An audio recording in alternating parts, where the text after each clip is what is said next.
மாமா நீ job good பண்ணதுக்கு அப்புறம் நம்ம ரெண்டு பேரும் சேர்ந்து ஜிம்முக்கு போலாமா?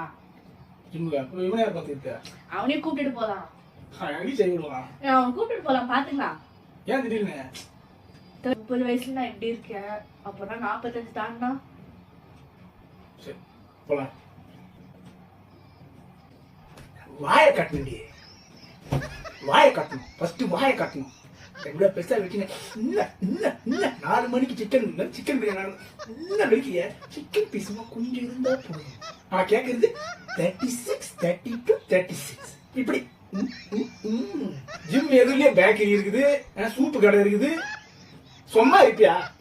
அந்த பஞ்சாயத்து கிணறு வச்சுக்கிறீங்க, அதை வச்சு சும்மா இருப்பியா? நான் மூஞ்ச வச்சுக்கிறேன் நல்லா டில்லி. அப்போ ஜிம்முக்கு போயிட்டு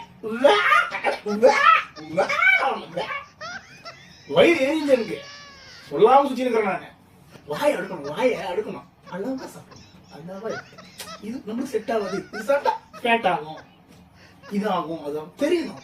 காண்டாக்கார் முட்டைய எடுத்துமாவன இந்த மேஸ்திரி இந்த கொள்ளூர்ல இருந்தது, அந்த பாண்டு இருந்த கொள்ளூர் அடி அடி அடி அடி அடின்னு அடிக்கிற மாதிரி அடிச்சுடுறேன். அப்புறம் வந்து 30லயே இப்படி இருக்கேன், 45 நான் எப்படி இருப்பேன்? ஆமா போல நீ ரெடி பண்றோம்.